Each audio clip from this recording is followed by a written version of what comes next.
The signal arrived on an ordinary Tuesday morning. No one on Earth expected anything unusual, and no one imagined that the message would change the future of humanity.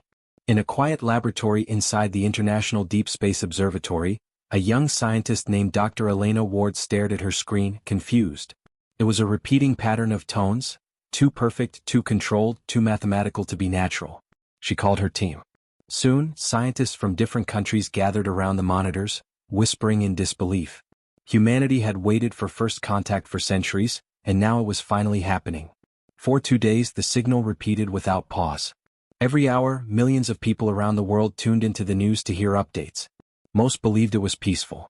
Children drew pictures of friendly aliens. News channels spoke about a new era for mankind. The world felt excited, hopeful, almost united. But hope is often blind. On the 3rd day the signal changed. It became stronger, clearer, and now contained visual data, symbols, shapes, and a strange crest that scientists could not decode. At the same time, telescopes detected movement in deep space. Something large, something unnatural was entering the solar system. Earth's governments held emergency meetings. The United Nations asked for calm, telling the world that everything was under scientific review, but fear was already spreading. Dr. Ward stood silently in the control room, watching the approaching shapes. They were not planets. They were not asteroids. They were ships, massive, metallic, and moving in formation with terrifying precision. A week after the first signal, the alien fleet entered Earth's orbit. Humanity froze. The world expected speeches, greetings, maybe even gifts. Instead, every screen on Earth, phones, televisions, hologram billboards, went black. A strange humming sound filled the air, as if the sky itself was vibrating. Then a single message appeared, spoken in a cold, artificial voice. Human civilization, submit or be erased. There were no introductions. No negotiations. No chance to speak back. The message repeated every hour, and each time, a different alien warship moved closer to Earth. Dr. Ward watched in horror as the alien ships spread out, surrounding the planet like metal predators. Some hovered above oceans, others above major cities. Their surfaces were covered in shifting patterns of light, like living armor. No one knew their purpose, but everyone felt the same fear. These creatures did not come for peace. In Washington, London, Beijing, Paris, and every major capital, world leaders tried to contact the alien fleet. They sent messages in every known language, human and mathematical, but received nothing in return. The aliens simply watched. Earth's militaries wanted to prepare defenses, but there was a problem. There was nothing to fight. No weapons were visible. No signals came from the ships. No engines glowed. The alien fleet simply existed silently in the sky, like giant shadows waiting for the right moment. For the first time, humanity understood that they were facing something beyond their experience. Meanwhile, the world fell into chaos. People abandoned cities. Roads and airports were jammed. Religious groups began preaching the end of the world. Some believed the aliens were gods. Others believed they were demons. But the truth was simpler and far more dangerous. They were conquerors. And conquerors expect obedience. On the 5th day of the alien presence, the ships finally moved. A deep, echoing vibration shook the atmosphere. A huge vessel, larger than any human structure, descended over the Pacific Ocean. The sea below it boiled. Clouds vanished. Lightning cracked through a sky that was suddenly burning red. The alien ship opened like a blooming metal flower. Inside, a glowing sphere pulsed with energy. And then silence. Not a natural silence. A forced silence, as if every sound on Earth had been muted by some unseen force. Birds fell quiet. Engines stopped. Even the oceans became still. The sphere released a soft wave of light that spread across the horizon. People felt pressure inside their skulls, like invisible fingers pushing into their thoughts. Then a new voice echoed in every mind. Your world has been chosen. Your resistance is not required. Your existence will serve a new purpose. Humans screamed, but no sound came out. Panic grew, but no footsteps or shouts were heard. The entire planet had been forced into a terrifying, unnatural quiet. Dr. Ward collapsed to her knees. She could feel something probing inside her mind, cold, metallic, curious. She fought against it, but she felt like she was drowning in a deep, black ocean of alien thoughts. And then, the silence broke. A single human voice, strong, calm, unshaken, cut through the mental fog. It was General Marcus Hale, commander of the Global Defense Alliance. He stood in a secret underground base, untouched by the alien mindwave thanks to advanced shielding technology. Hale spoke with a steady voice. This is humanity's world. We do not submit. Around the globe people gasped. Humanity finally had a voice again. But the aliens reacted instantly. The glowing sphere brightened and a new wave of pressure hit Earth. This time buildings cracked. Roads split open. Power grids burned out. The message repeated. Submit or be erased. Dr. Ward stared at the screen in front of her. The alien fleet had begun charging their weapons. Blue fire gathered underneath the largest ship, pointed directly at the planet. And in that moment she understood the truth. This was never first contact. It was a declaration of death. Yet something the aliens did not know was happening at the same time. Deep under Earth's surface, in hidden bunkers and silent laboratories, humanity's secret project was awakening. A project built for a day like this. A project no alien could predict. A project called Silent Star. And as the alien weapons charged, somewhere in the darkness, humanity's silent answer began. The world was breaking apart, yet deep beneath the chaos, humanity moved with a quiet purpose. In a hidden base under the Ural Mountains, General Marcus Hale stood before a giant holographic map that displayed the alien fleet surrounding Earth. There was fear in the room, but no panic. Every soldier, scientist, and engineer knew why they were there. Project Silent Star. For years, humanity had suspected that alien life might not be friendly.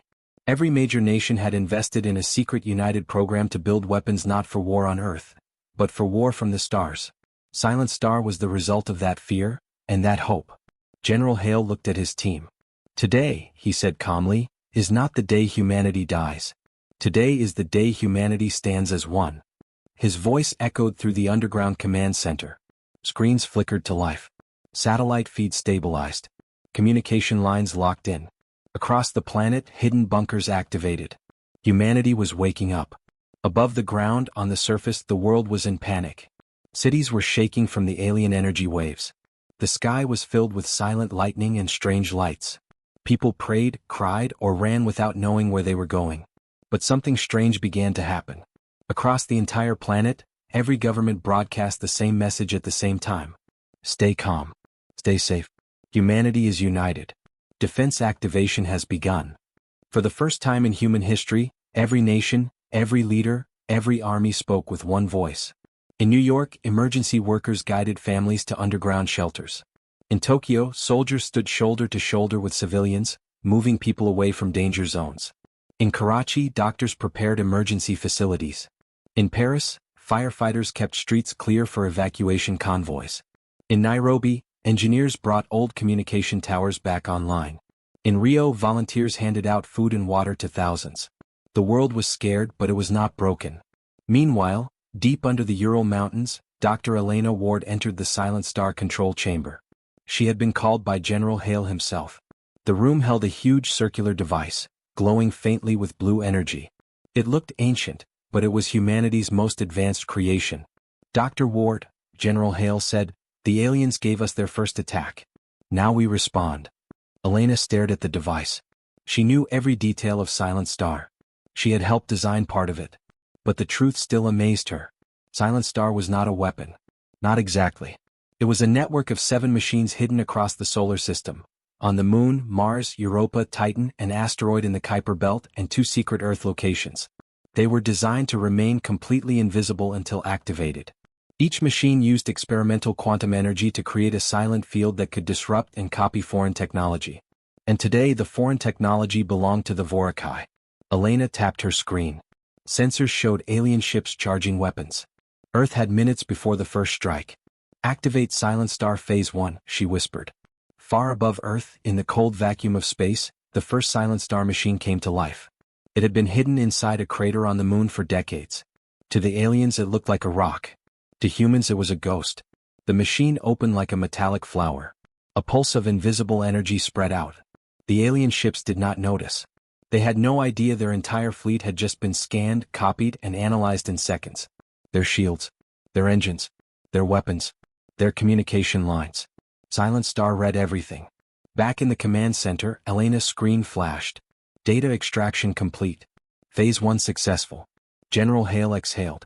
It was the first good news Earth had received since first contact. But the Vorakai were not waiting. The largest alien ship aimed its burning core at Earth. The blue fire grew brighter, preparing to release a strike powerful enough to wipe out a continent. All across the world, people looked up at the sky in terror. In a small village in India, a child asked her mother, "Is the sky angry?" In a military base in California, soldiers waited for orders that might be their last. In a church in Italy, a priest prayed, though he did not know if God could hear him through the alien silence. And on a small fishing boat in the Philippines, an old man whispered, "This is how worlds end."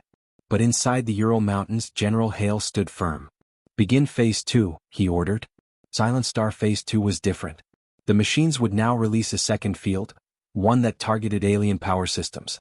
It was harmless to humans, invisible to the eye, silent to the ear, but deadly to the Vorakai fleet.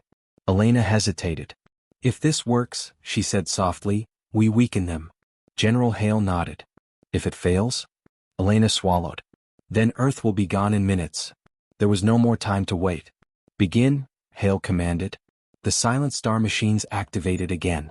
This time the energy pulse spread much farther. It crossed the moon, washed over thousands of alien ships, and continued into the far side of Earth's orbit. The Vorakai felt it immediately. Their shields flickered. Their engines whined. Their weapon cores destabilized. Confusion spread through the alien fleet. They sent signals to each other in panic. Ships began drifting. Weapons stopped charging. The largest ship, the one preparing to fire at Earth, suddenly lost all power. Its blue core dimmed, shrinking from a burning sun to a dying ember. On Earth, the sky shifted from bright blue fire to calm darkness. People cried in relief. Some fell to their knees. Others stared in shock. They did not understand what happened, but humanity could breathe again. Inside the command center, Elena stared at the screen with wide eyes. "It worked," she whispered. "It actually worked." General Hale placed a hand on her shoulder. "No," he said softly. "This is just the beginning." Because even though the alien fleet was weakened, they were not defeated. Silent Star had struck its first blow. But war had truly begun. The alien fleet had been shaken, but it was far from defeated. In the dark expanse above Earth, the Vorakai ships floated like wounded predators, still dangerous, still furious. Their engines flickered. Their shields blinked. Their weapons shook with unstable power.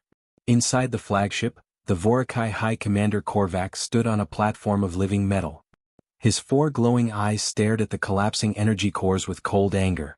"How," he growled, "can these primitives interfere with our systems?" His officers trembled. For the Vorakai, failure was punished with death, and Korvac was known for cruelty. One officer stepped forward. "Commander, we do not know. There is an unseen force draining our power." Korvac turned slowly, his eyes burning brighter. "Unseen force? From humans?" The word humans left his mouth like a curse. The Vorakai had conquered 47 species, destroyed 12 planets, and enslaved countless civilizations. None had ever touched their technology before. Yet here, above this small blue world, their power was fading. Korvac refused to accept it. "Prepare ground forces," he ordered. "If we cannot destroy them from space, we crush them on their soil." His voice echoed through the ship like a blade. On Earth, in the underground command center, Dr. Elena Ward watched the alien fleet reorganize. New heat signatures appeared, smaller ships deploying from the larger vessels. Dropships. General Marcus Hale's face hardened. "They're coming down." Around him, officers began shouting updates. Multiple entry points detected. North America, Europe, Asia, simultaneous deployment. "They're trying to overwhelm the planet." General Hale raised his hand and the room fell silent. "Alert all defense sites. Phase 2 has bought us time. Now we fight on our terms." High above the atmosphere, the Vorakai dropships ignited.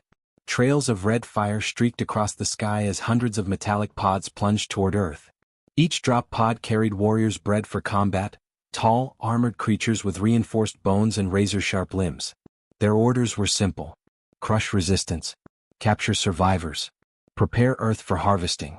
Humanity had faced wars before, but none like this. As the first drop pods hit the ground, shockwaves tore through forests and cities.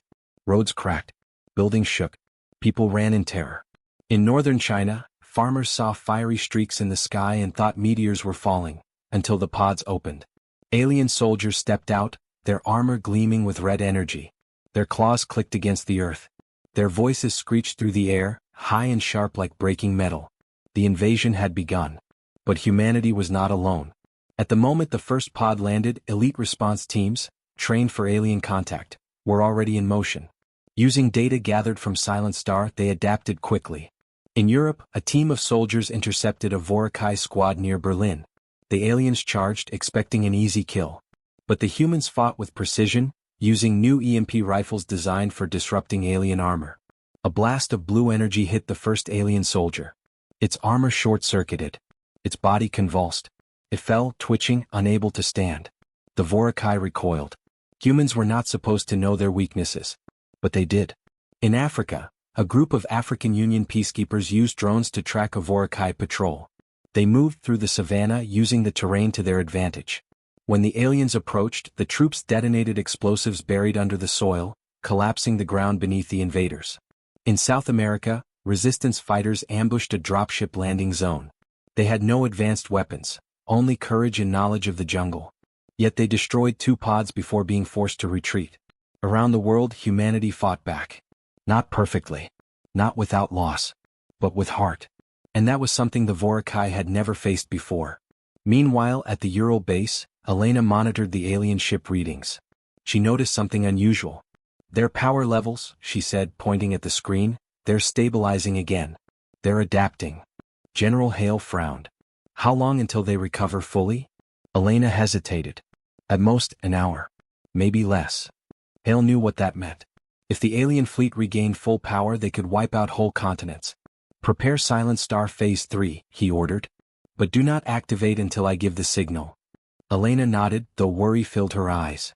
Phase 3 was dangerous. It could cripple the alien fleet. But it could also damage Earth's orbiting satellites, communication networks, and maybe even parts of Silent Star itself. But there was no choice. Up in orbit, Korvac watched human resistance reports through his tactical display. His fury grew with every new update. These creatures resist more than expected, one officer whispered. Korvac slammed a fist against the console. They are insects. Insects do not resist. Another officer approached cautiously. Commander, shall we attempt communication? Demand their surrender again? Korvac turned his burning gaze toward him.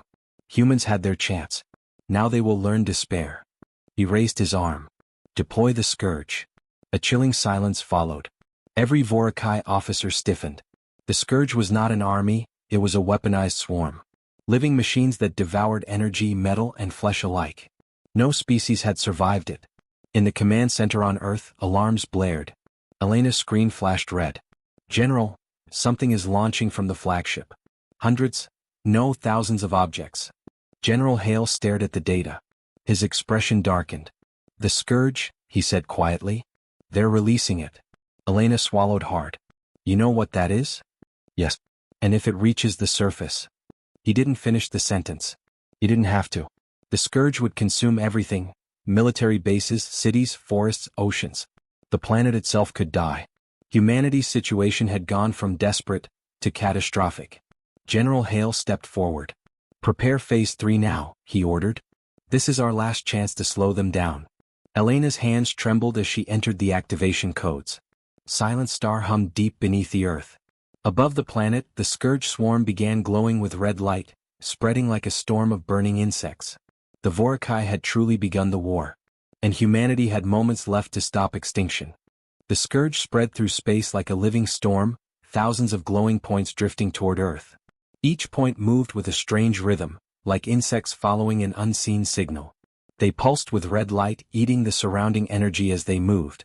Human satellites vanished first, silenced, drained, and then torn apart into dust.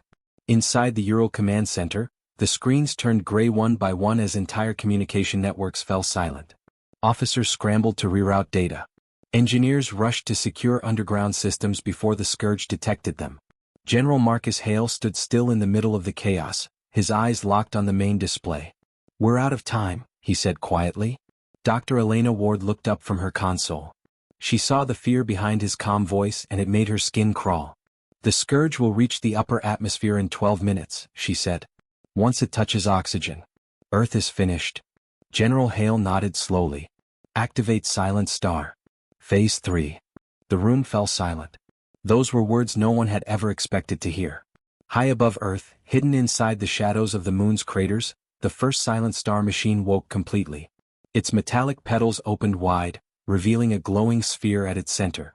Blue energy circled it like a halo. The machine vibrated once. Then it released a silent shockwave, completely invisible but unbelievably powerful. The shockwave expanded outward at light speed, reaching every silent star machine across the solar system. On Europa, Titan, Mars, and deep underground on Earth, each device repeated the pulse, multiplying its strength. To humans, the pulse was harmless. To the Vorakai, it was poison. On the alien flagship, Commander Korvac staggered as alarms erupted around him. Screens flickered. Weapons dimmed. Ship armor cracked with sharp metallic sounds. "What is happening?" he roared. Officers scrambled, their tentacle-like fingers running over control panels. Energy drain, unknown source. Shields collapsing, 40% falling fast. "We are losing connection to the swarm." Korvac snarled. "Impossible. The scourge cannot be interrupted." "Nothing can." He stopped mid-sentence. A small one-seater human drone appeared outside the flagship window, completely cloaked seconds earlier, now revealed by Silent Star's pulse. It floated calmly as if mocking the mighty Vorakai. Then it fired a single beam, not at the ship but at the scourge. The beam was thin and blue, almost gentle. It touched the leading wave of the scourge. And the swarm shrieked. Not with sound but with energy. The red glow collapsed. One by one the scourge units dimmed, their internal cores flickering. They twisted, convulsed, and then disintegrated into ash-like dust. Korvac stared in frozen horror. Humans had found the scourge's weakness. And worse, they could replicate alien technology faster than the Vorakai themselves. "How?" he whispered, his voice cracking. "How can a primitive species learn so fast?" No one had an answer. Meanwhile, on Earth, people around the world saw something strange in the sky. What first looked like red stars falling toward the planet suddenly flashed blue, and vanished in bursts of harmless light. From New York to Sydney, from Cairo to Moscow, humanity watched as the deadly swarm dissolved.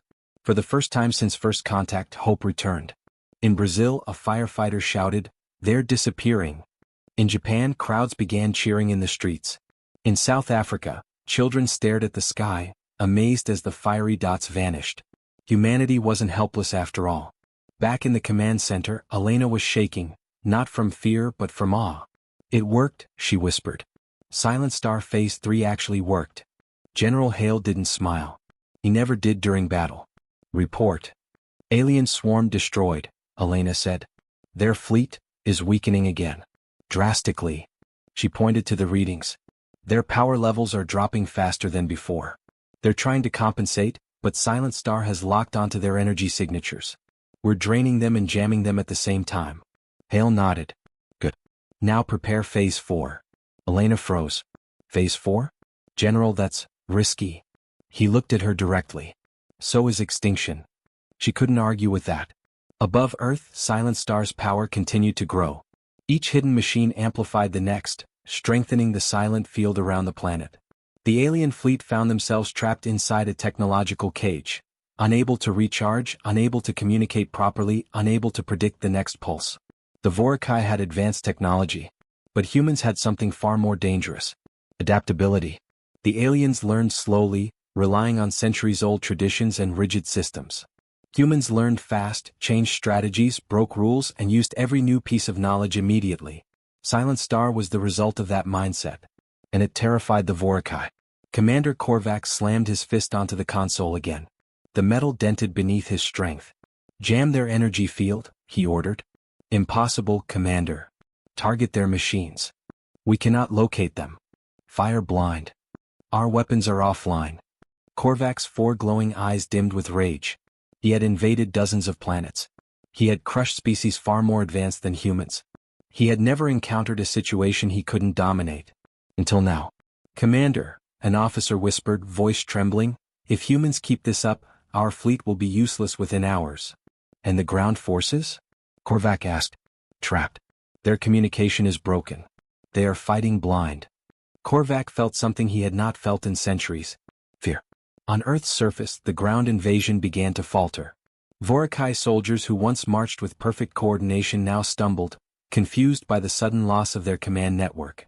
In Berlin, human soldiers pushed the aliens back street by street. In Egypt, tanks destroyed 3 fallen dropships, while Silent Star's energy disrupted alien armor. In Alaska, fighter jets, armed with experimental EMP missiles, targeted alien patrols with brutal efficiency. The world was fighting back, smarter and stronger with every minute. Silent Star was no longer just a project. It was humanity's voice. A silent voice, deadly, precise, unstoppable. In the command center, Elena looked at General Hale. Phase 3 has revealed how powerful Silent Star really is, she said softly. But Phase 4, that's a full system reflection. If it works, we can shut down their entire fleet. And if it doesn't? Hale asked. Then Silent Star overloads, she said. And the aliens win. General Hale took a deep breath.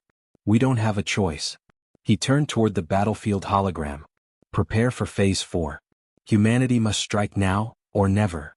Elena placed her hand on the activation key. Her heart pounded. Silent Star pulsed again, stronger, brighter, more dangerous. Above the planet, the Vorakai flagship trembled. The final phase was coming. And humanity's silent weapon was ready.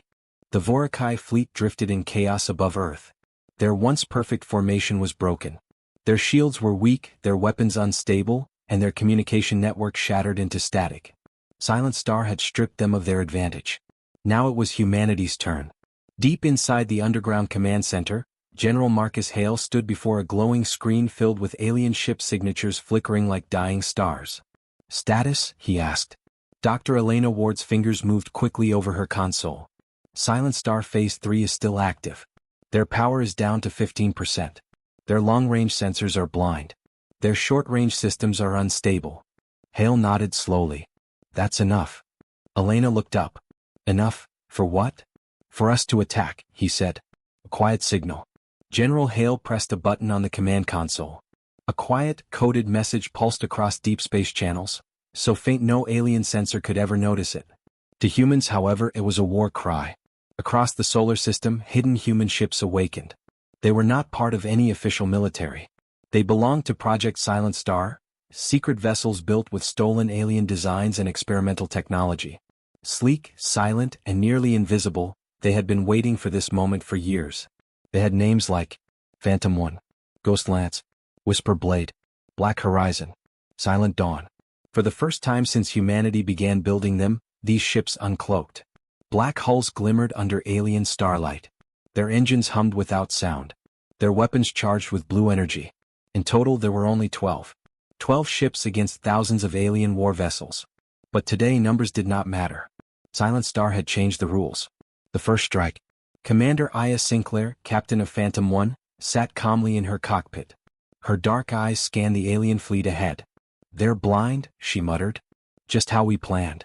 Her co-pilot swallowed hard. Still doesn't feel real. 12 ships versus an empire. Sinclair smiled faintly. Then let's make sure they remember us.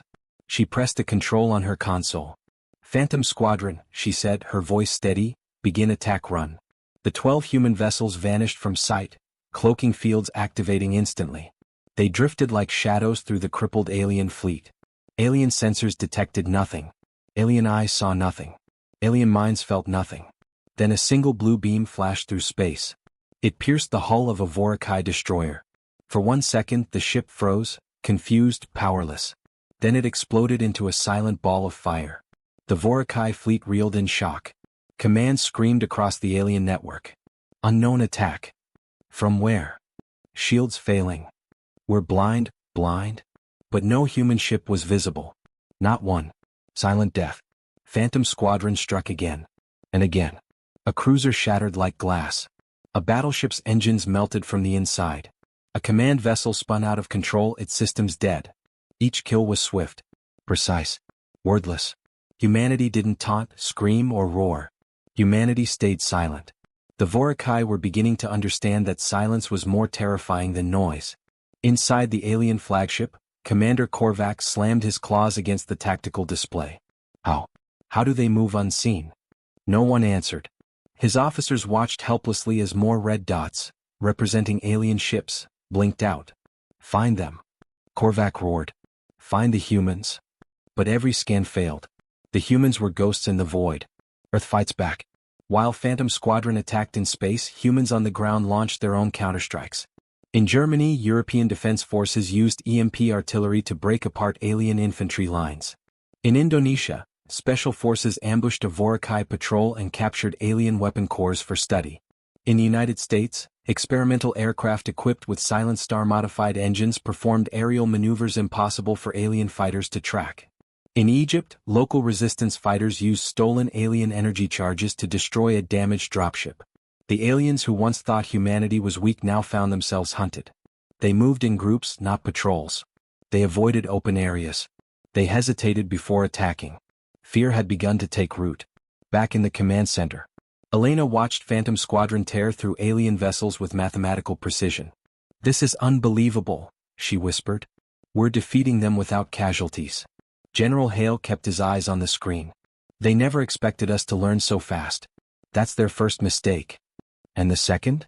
Elena asked. Hale looked up at the ceiling as if he could see the alien fleet above. "They underestimated our will to survive." He tapped a new command key. "Elena, prepare Silent Star Phase 4. She froze. "That's the full system reflection.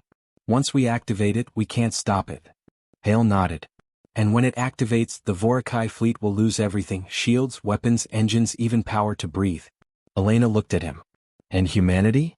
"We take control of the battlefield completely." The final countdown. Phantom Squadron regrouped behind the moon, recharging weapons for the next assault. Commander Sinclair's voice came through the secure channel. "All ships stand by. Silent Star Phase 4 is about to activate." Her pilots tightened their grips on their controls. This was the moment humanity pushed back with full force. In the command center, Elena placed her hand on the activation switch. "General," she whispered, "once I press this, there's no turning back." Hale nodded. "That's war. And this is how humans end one." He didn't raise his voice. He didn't shout. He simply said, "Do it." Elena pressed the switch. Silent Star pulsed, brighter than ever before. The energy wave spread in all directions, moving through space like a silent tide. Humanity's great weapon had reached its final form. Above Earth, the Vorakai fleet trembled. Lights flickered. Engines died. Weapons collapsed. Armor cracked. Commander Korvac staggered as emergency lights filled the flagship. What have they done?" he whispered. Silent Star answered with the only voice it had. Silence. And the silent counterattack was far from over. The Silent Star wave rolled across the battlefield like an invisible ocean. It carried no sound, no light, no heat, only a quiet, crushing force that touched every alien system. And the Vorakai felt it instantly. Inside their ships, lights flickered and died. Engines froze. Weapons went cold. Life support systems coughed and choked as power vanished. This was not a human attack the aliens could fight. This was a curtain falling on their empire. A fleet in panic. Commander Korvac's flagship shook violently as emergency alarms flashed. "Power levels dropping," shouted a technician. "Weapons offline," screamed another. "Engines dead. We are drifting into gravity pull." Korvac grabbed the edge of the tactical table. "How are the humans doing this?" "We disabled their defenses. Destroyed their ships." "How?" No one could answer. Silent Star's energy wave had dissolved the Vorakai's technological superiority. The machines they trusted for thousands of years were now useless metal. Worse, something unexpected was happening. The alien ships were turning against each other. Artificial intelligences malfunctioned. Navigation computers reset. Targeting systems glitched. A cruiser misread a friendly ship as an enemy and fired, only for the blast to spark and die halfway. Another battleship lost gravity control and spun sideways, crashing into a smaller escort vessel. Every few seconds, another explosion lit up the darkness. The Vorakai fleet was destroying itself. And humanity had not fired a single shot. Phantom Squadron advances. Behind the moon, Phantom Squadron watched the alien fleet fall apart. Commander Aya Sinclair stared at the holographic display, her eyes cold with focus. "They're done," she said quietly. The other captains nodded. 12 human ships. Thousands of alien ships. And yet the humans were in control. "Phantom Squadron," Sinclair said, "move in. Disable their remaining engines. No mercy for warmakers." The 12 silent ships uncloaked and drifted like shadows toward the broken alien fleet. Every time Phantom 1 passed near a Vorakai vessel, a blue EMP pulse rippled across alien hulls, shutting down whatever system still worked. Every time Silent Dawn moved, it cut through drifting alien debris like a blade in fog. Every time Black Horizon fired, another alien ship fell dark again. The Vorakai no longer had a fleet. They had a graveyard. Earth strikes back. On the ground, humanity fought with renewed strength. In Pakistan, resistance fighters hacked into alien comlinks, feeding false orders and pushing alien units into traps. In Brazil, guerrilla teams burned through alien walker units using captured plasma cores. In Kazakhstan, a single experimental railgun, powered by Silent Star energy, destroyed a descending alien landing craft from 200 kilometers away. In Canada, a group of civilians used modified construction vehicles to smash through a damaged alien patrol. Humans everywhere realized the same truth. The aliens were weaker now. Humanity was stronger. The war was turning. A conversation in darkness. While the battle raged, the underground command center remained calm and focused. General Hale stood beside Dr. Elena Ward as Silent Star's energy pulse spread farther into orbit. How long will Phase 4 last? Hale asked. Elena wiped sweat from her forehead.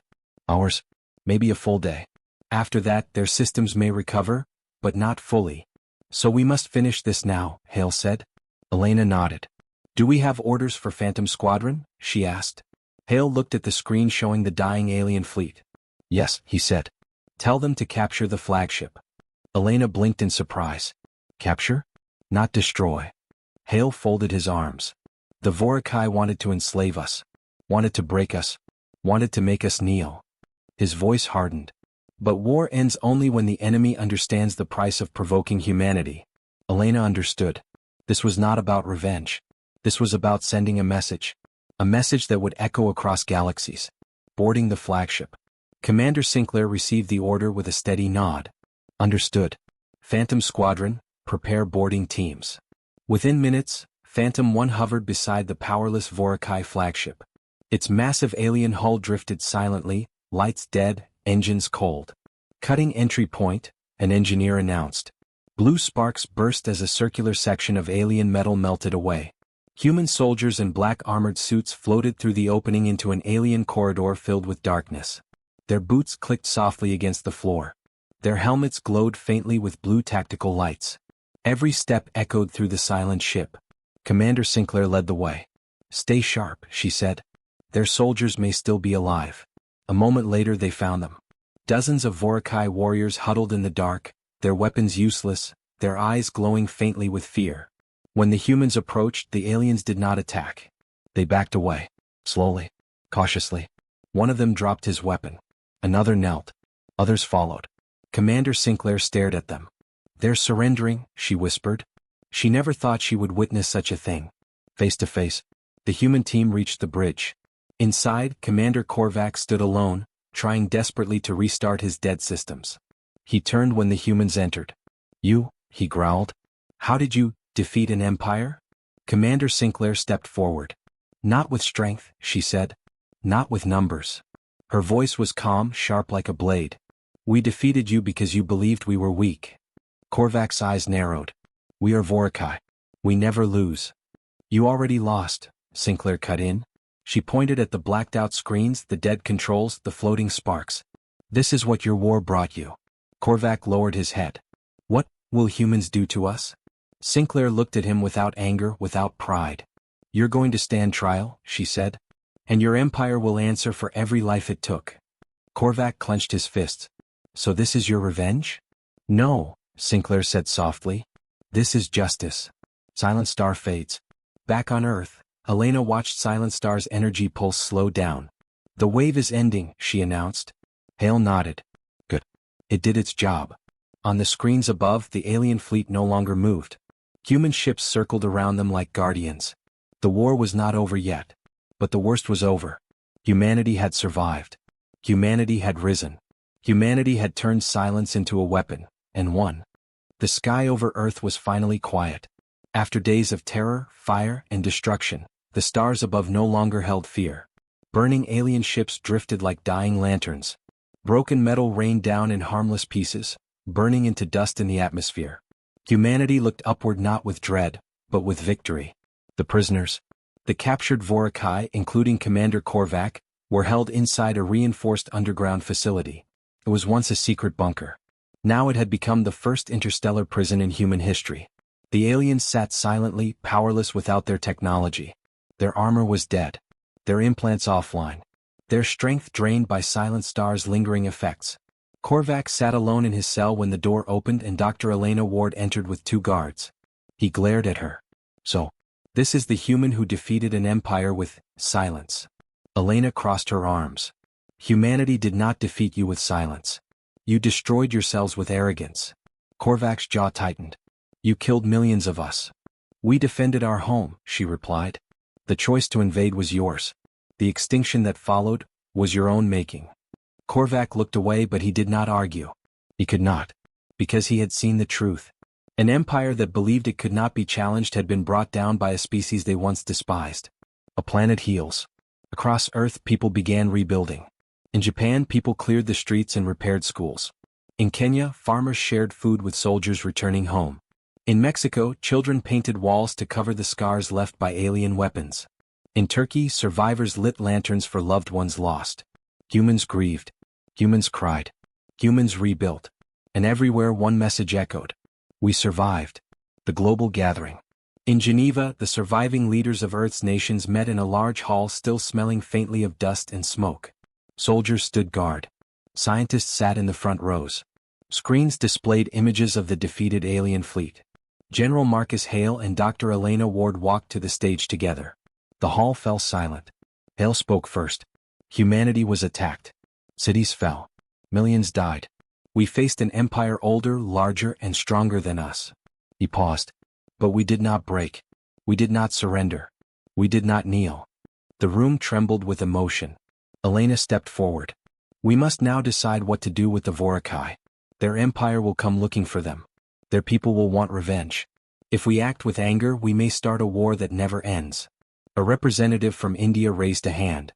What do you suggest? Elena took a breath. We send a message. A peaceful one, but also a warning. The room leaned in. We tell the universe. Earth is not a battleground. Humanity is not prey. And if anyone chooses war again. Her voice became cold as steel. We answer with silence. The room erupted in agreement. The final decision. Commander Sinclair and Phantom Squadron returned to Earth to attend a secret meeting. They stood with Hale as he delivered the final orders.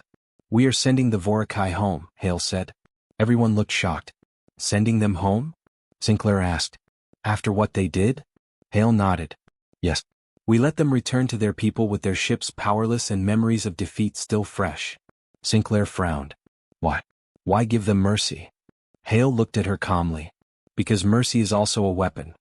Elena stepped in. The universe must understand our power and our restraint. If the Vorakai Empire learns forgiveness from us, maybe they will not return with hate. Sinclair thought for a long moment. Then she nodded. Understood. The world was changing. Humanity was evolving. The war had shaped them into something stronger. The return. A few days later, a single alien vessel, once the Vorakai flagship, was towed into deep space by Phantom Squadron. It had no weapons, no engines, no power. The humans activated a small, pre-programmed jump engine, just enough for one trip. Korvac stood behind a transparent barrier, staring at Earth one last time. Commander Sinclair stepped forward. Her helmet under her arm, her voice steady. You will return to your empire and tell them what happened here. Korvac held her gaze. I will. You will tell them that humanity is peaceful, Sinclair continued, until someone chooses war. Korvac swallowed. And then, a humanity gives silent extinction? Sinclair nodded once. Yes. He bowed his head, slowly, respectfully. The alien ship vanished into jump space, carrying the truth back to the stars. A new dawn. Back on Earth, Elena stood on a hill overlooking the ruins of an old city. The sun rose slowly, bright and warm. General Hale joined her. It's over, he said quietly. For now, she replied. You think they'll return? Elena took a deep breath. Maybe. Maybe not. But next time, we won't be alone. Hale raised an eyebrow. What do you mean? Elena pointed toward the sky where Phantom 1 soared through the clouds. We entered the war with no allies, she said. But we leave it with knowledge. With technology. With strength we never knew we had. She turned to him with a small smile. And humanity united is the strongest force in the universe. Hale nodded. Yes. And that is what they fear most. The legacy of Silent Star. Phantom Squadron became the first human defense fleet. Silent Star became the foundation of new global technology. Earth rebuilt stronger than ever. Children grew up learning not only about the terror of invasion, but the courage that ended it. And far across the galaxy, the Vorakai Empire trembled. Because they had heard the message clearly. Humanity does not start wars. But if you choose war, humanity answers with silent extinction.